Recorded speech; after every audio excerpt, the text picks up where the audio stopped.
Melbourne. How are you today, Isaiah? I'm doing awesomely, Ed. How are you? I'm going to say it's so good being here, and what a beautiful day it is in Melbourne. This is normal Melbourne weather, isn't it?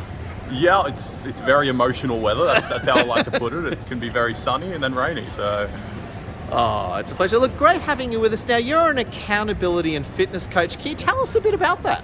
so basically, I help busy professionals with their fitness. So I help them 3 different ways. So one with the accountability. So that's basically keeping people accountable to what they say they want to do.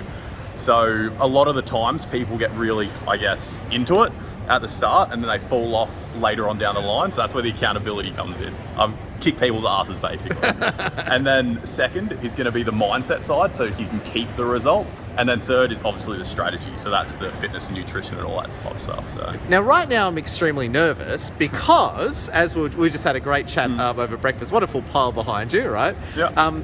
Now, I dropped the ball, so I looked like you going into lockdown 1, and by the end of lockdown 2, I looked like Ben Stiller at the end of Dodgeball. Yeah. We had a bit of a chat about it. Obviously, you've done very well now, losing a lot of the weight. You've done well. But I want to ask you though, and please be honest here. Yeah. Why did I fail? Why did I have the results and lose it? You explained it to me so well before. I'd love you to pick on me as an example. How did I have it and lose it? yeah, so it's probably a lot about the mindset. Obviously, COVID did not help. Yeah. Because a lot of it happened during COVID, and I'm not sure about before COVID where it was. Obviously, you were a pretty fit fella before COVID. I was. So with the big change in your life, you probably had a big reshift, especially probably around mindset. It's like everything, new environment, because you were probably working a lot more from home and couldn't get out. And there was a lot that probably continued on. Yeah. But you definitely didn't have to gain the weight. Let's put it frank to you, to be honest. Well, that's so diplomatic of you. So if I can be a bit more vicious against myself. So basically, whilst I had that athlete level of fitness going into the whole lockdowns, my mindset didn't allow me to retain it. And that's the thing that frustrates me to this day.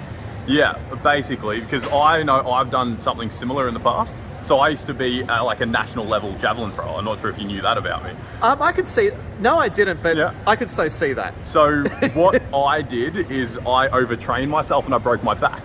Oh God. So I broke my back. Recovery was about 6 months. In 6 months, I gained 20 kilos. Oh God, okay. So I gained a lot of weight in a short period of time.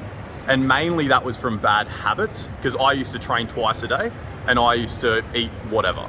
And it was mindset as well. Because realistically, I didn't have to gain that weight.